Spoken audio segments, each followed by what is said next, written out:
Bien-aimés dans le Seigneur, loué soit Jésus-Christ et bienvenue dans Dies Domini. Jésus se fait notre frère, se montrant disponible à accomplir la volonté de son Père jusqu'à donner sa vie pour nous. Marie, malgré ses projets de vie, s'ouvre à la volonté divine à coopérer à la mission du salut du monde.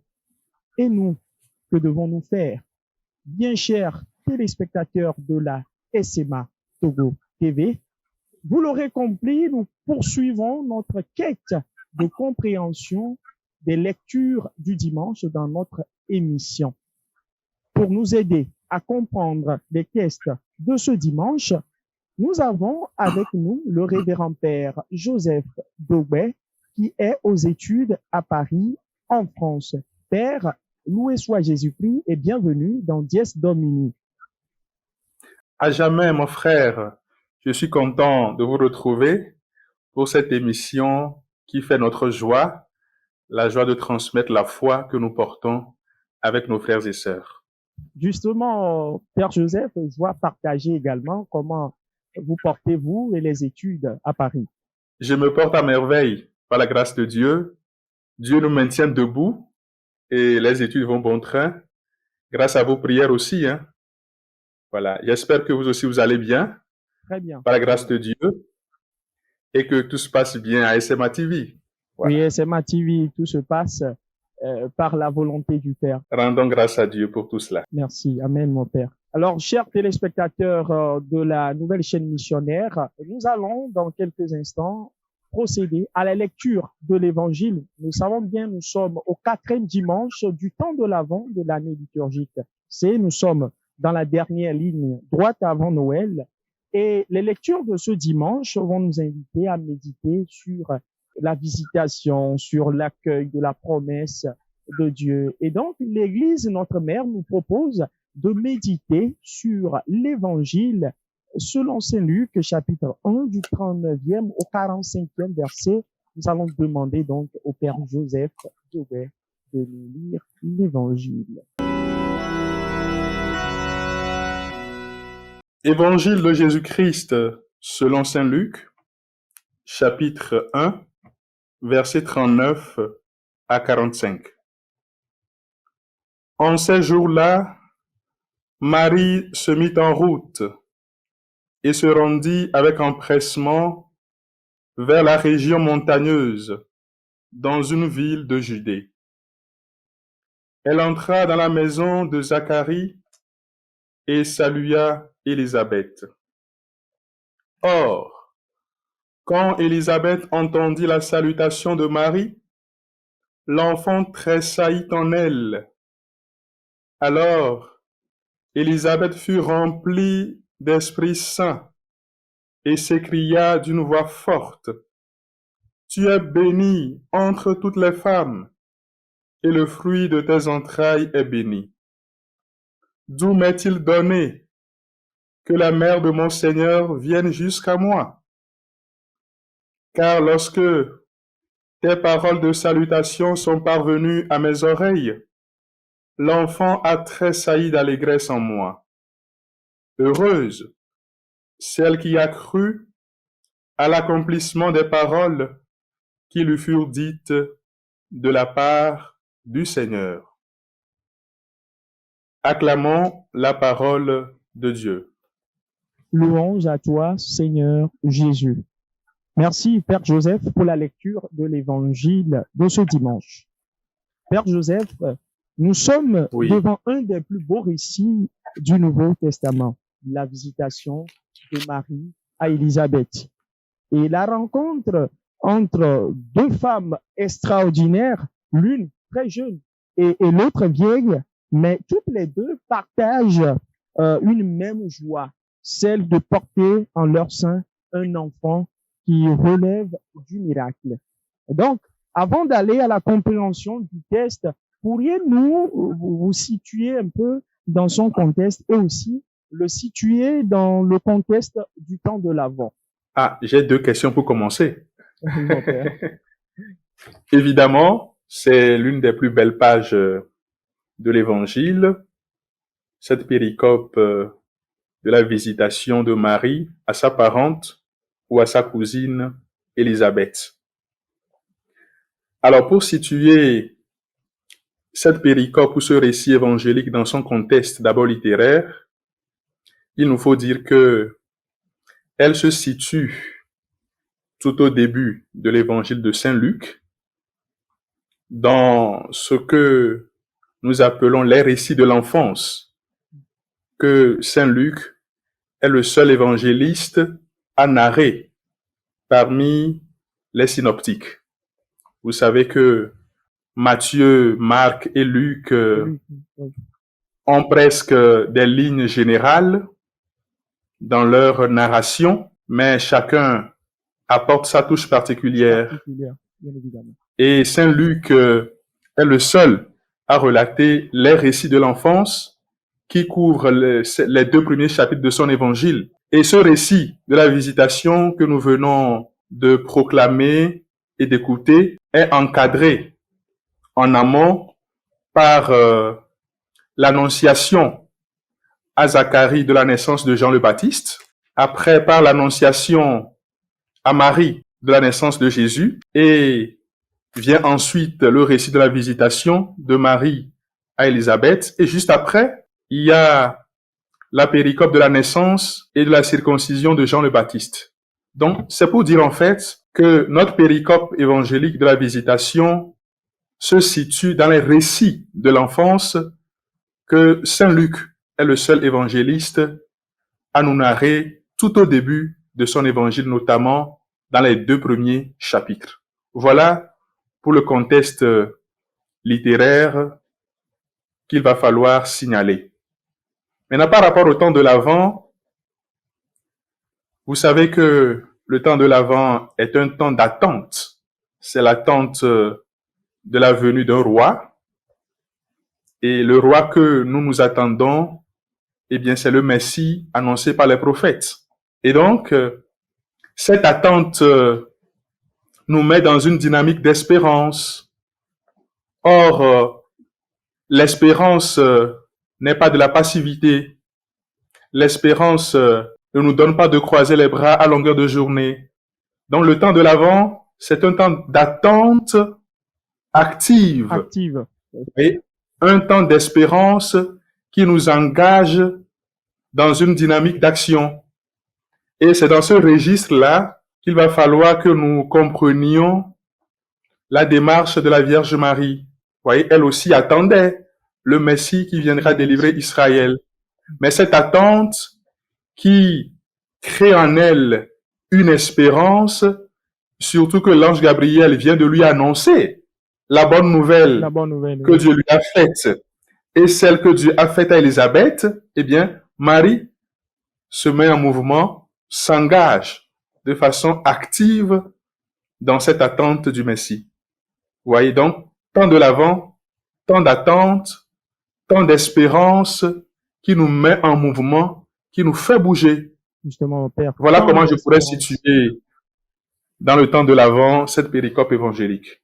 Merci mon Père pour cette situation. Père Joseph, Saint Luc n'était pas présent au cours de ces événements, mais nous constatons qu'il raconte ce récit avec autant de détails. Comment arrive-t-il donc à le faire? Merci pour cette belle question qui touche du doigt d'ailleurs le processus même de la rédaction de l'Évangile et partant de l'Écriture sainte. Ça touche aussi du doigt la question de la vérité même de la parole de Dieu. Vous savez, l'Évangile ou l'Écriture sainte n'est pas un reportage historique. L'Évangile n'est pas écrit pour nous informer, mais plutôt pour nous former. Vous voyez, c'est un discours théologique construit, certes, à partir des éléments historiques, mais pour former notre conscience chrétienne.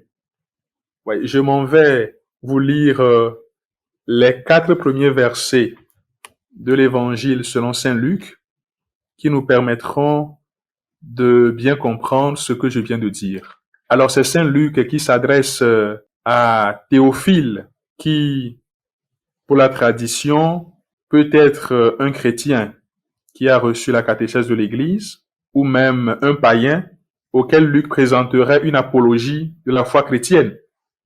Alors Saint Luc nous dit, dans les 4 premiers versets de son évangile, « Puisque beaucoup ont entrepris de composer un récit des événements accomplis parmi nous, d'après ce que nous ont transmis ceux qui furent dès le début témoins oculaires et qui sont devenus serviteurs de la parole, il m'a paru bon, à moi aussi, après m'être soigneusement informé de tout à partir des origines, d'en écrire pour toi un récit ordonné, très honorable Théophile, afin que tu puisses constater la solidité des enseignements que tu as reçus. » Nous comprenons par là que Saint Luc part des origines.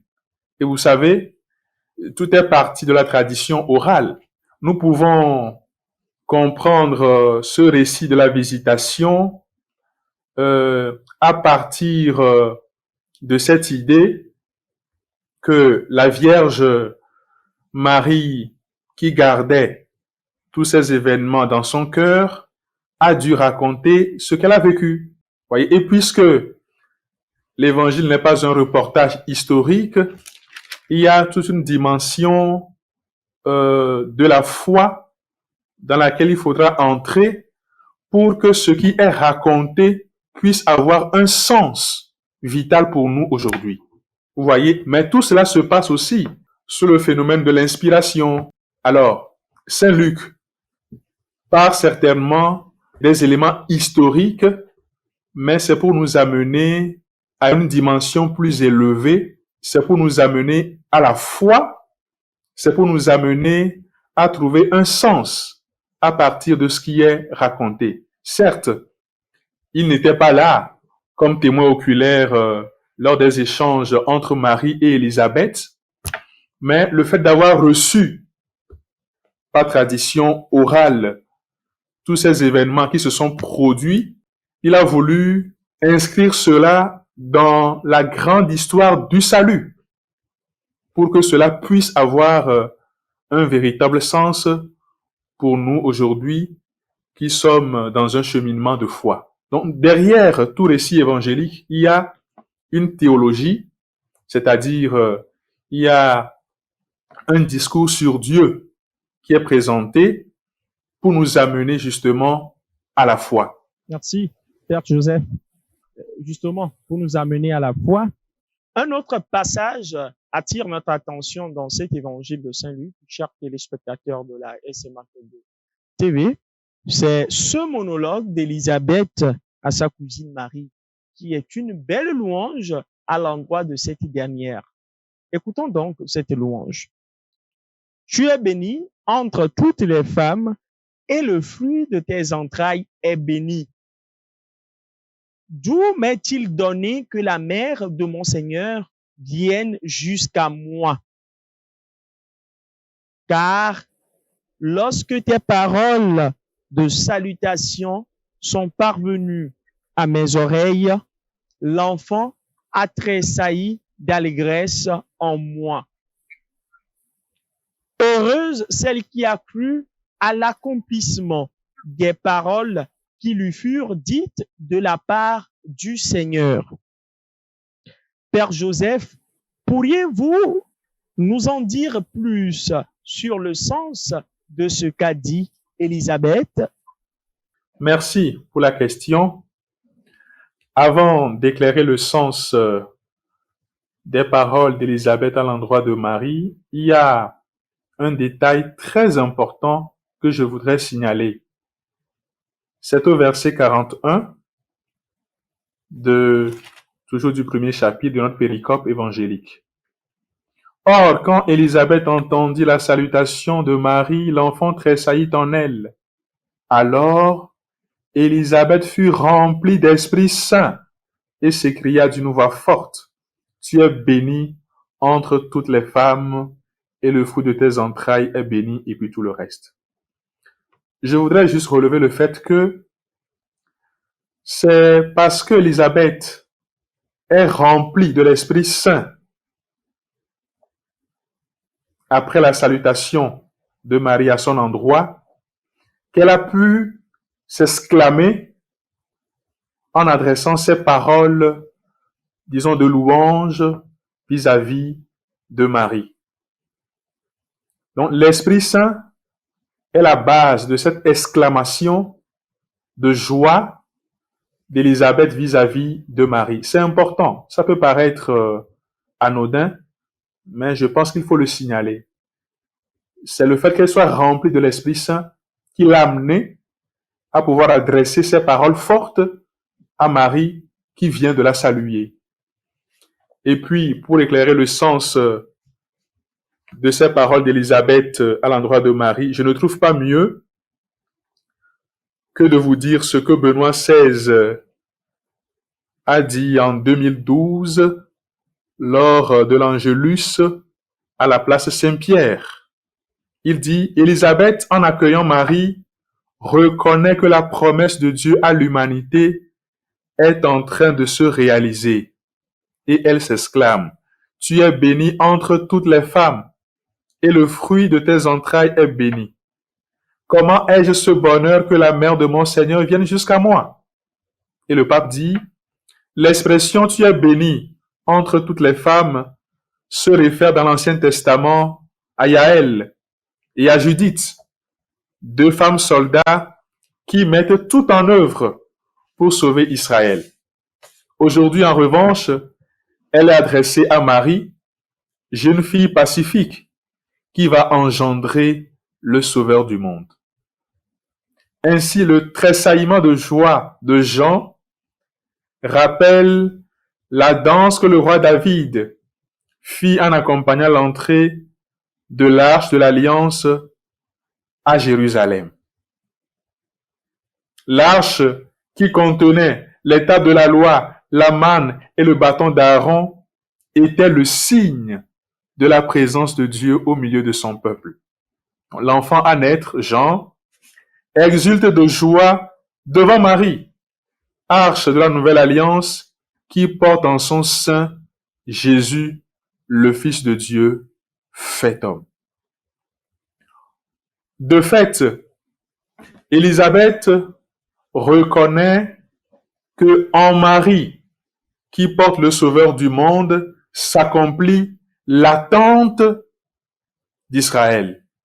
Voyez, l'attente du Messie s'accomplit dans l'enfant que porte Marie, sa cousine, qui vient la saluer. Et sous le coup de l'Esprit Saint, sous l'effet de l'Esprit Saint, Élisabeth a reconnu cela et entre déjà dans une action de grâce vis-à-vis de Dieu pour la merveille qu'il est en train d'accomplir, d'œuvrer en Marie pour Israël. Donc, Élisabeth reconnaît ce trésor caché que porte Marie en elle et qui va être au profit de tout Israël. Donc, au fond, c'est aussi la rencontre de l'ancienne et de la nouvelle alliance. Élisabeth reconnaît que c'est un événement, c'est un tournant important dans l'histoire d'Israël. Vous voyez, toute l'attente messianique se réalise dans l'enfant que porte Marie. Et l'Esprit Saint ne pouvait que souffler ça à Élisabeth. Et quand on entend une bonne nouvelle de ce genre, on ne peut que rentrer dans une action de grâce pour la merveille que Dieu fait dans nos vies. Élisabeth reconnaît que c'est Dieu qui agit en Marie et à travers elle, et elle reconnaît également que c'est Dieu qui agit en elle. Voilà ce que je pourrais dire par rapport à ces paroles d'Élisabeth vis-à-vis de Marie, à la suite de ce que Benoît XVI a expliqué si lumineusement. Merci, Père. Belle explication de cette louange. Quatrième dimanche de l'Avent, voilà l'évangile de Saint-Luc qui nous est proposé. Père, en quelques mots, que retenir concrètement de cet évangile? Mais il y a beaucoup de choses à retenir. S'il faut se limiter à une ou deux choses. Je pourrais dire que l'Église nous a engagés dans une pédagogie. Le temps de l'Avent, c'est 4 semaines, non? Durant la première semaine, nous avons été invités à veiller, voyez, à veiller. Dans la deuxième semaine, nous avons été invités à entrer dans une dynamique de conversion. Convertissez-vous. La troisième semaine, nous avons été invités tout à fait à nous réjouir de la venue imminente du Seigneur, de notre Sauveur. Donc la quatrième semaine, avec cette péricope évangélique, en lien aussi avec les autres textes, nous donne de mieux disposer nos cœurs pour accueillir Dieu qui vient à nous. Voyez, à travers cette visite de Marie à Élisabeth, c'est Dieu lui-même qui se met en marche pour venir nous rencontrer. Nous qui le cherchions, nous qui l'attendions. Voyez, voilà pourquoi le lien que j'évoquais tout à l'heure entre la rencontre de l'ancienne alliance et la nouvelle alliance est très important. Voyez, Marie qui se rend chez sa parente Élisabeth, c'est Dieu lui-même qui vient nous rencontrer dans notre attente de lui. Et du coup, il y a une dimension de l'accueil que nous pouvons soulever. Voyez, une dimension importante de l'accueil de Dieu que nous pouvons relever. Donc, le message essentiel pour moi réside dans la disponibilité de notre cœur à accueillir Dieu qui vient à nous. Et en cela, l'attitude d'Élisabeth reste pour nous un exemple, un modèle. Vous voyez, elle a accueilli avec joie Marie qui vient à elle, qui vient vers elle, pour qu'ensemble, elles puissent partager, elles puissent expérimenter cette bonne nouvelle que Dieu leur donne d'avoir pour le bien de tout Israël. Bien, Père Joseph, message d'évangile assez poignant, assez pertinent, édifiant. Mais est-ce que nous pouvons retrouver des similitudes de ce message avec les autres textes de ce dimanche, notamment la première lecture tirée du livre du prophète Michée et la deuxième lecture tirée de la première lettre de Saint Paul aux Hébreux? Oui, il y a toujours un lien qu'on pourrait établir. Vous savez, la péricope de Michée que nous présente la première lecture est une prophétie de la naissance du Sauveur. Vous voyez, c'est une prophétie de la naissance du Sauveur qui viendra gouverner Israël et lui accorder la paix tant attendue. Vous voyez? Oui, mon Père. Donc cette paix tant attendue par Israël et qui est annoncée par le prophète Michée est en lien avec l'attente que l'enfant que porte Marie viendra accomplir ou vient accomplir.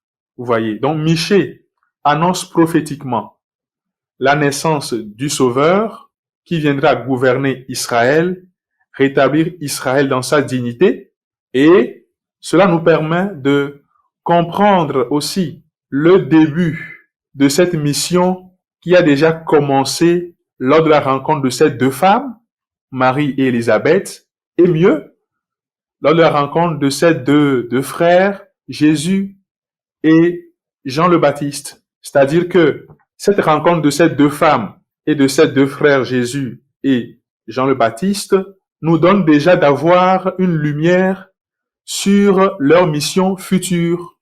Vous voyez, il y a l'un qui va précéder l'autre, Jean-Baptiste, le précurseur, voyez, qui va annoncer les chemins de celui qui vient, les chemins du Sauveur, les chemins du Seigneur. Et cette annonce va être accomplie par Jésus, dont parle le prophète Michée dans la première lecture. Et maintenant, le lien qu'il faudra faire avec la deuxième lecture, qui est un extrait de la lettre aux Hébreux, c'est que Jésus accomplit cette attente messianique annoncée par le prophète Michée dans une certaine disponibilité à l'accueil de la volonté de son Père. C'est très important. Voilà pourquoi nous trouverons dans la deuxième lecture une belle expression qui est en fait une expression du psaume 39. Marie-Noël Tabu en parle aussi. C'est « Me voici Seigneur, je viens faire ta volonté ». Vous voyez? Donc, l'attente messianique s'accomplit en Jésus à partir du moment où celui-ci se rend disponible à la volonté de son Père. La deuxième lecture nous dit, ce n'est pas les sacrifices, les offrandes que le Seigneur veut, mais c'est le don de nous-mêmes. C'est l'abandon de nous-mêmes à sa volonté. Et cela, Jésus a réussi à bien le faire. Se rendre disponible à la volonté de Dieu. Voilà ce que je pourrais dire par rapport au lien qu'on pourrait établir entre la prophétie de la naissance du Sauveur faite par Michée, la deuxième lecture, la lettre aux Hébreux, et puis l'évangile de la visitation. Merci, Père Joseph Dogbe. Nous rappelons que vous êtes aux études à Paris, en France.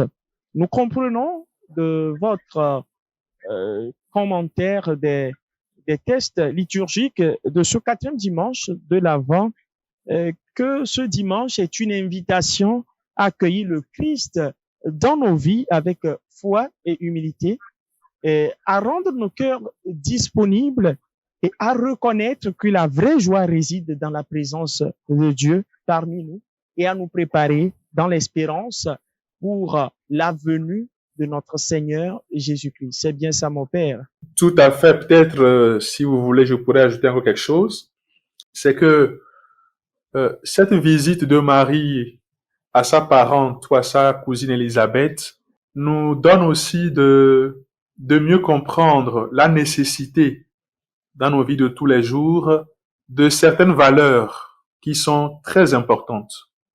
Les valeurs de l'accueil, de l'hospitalité et même de la solidarité.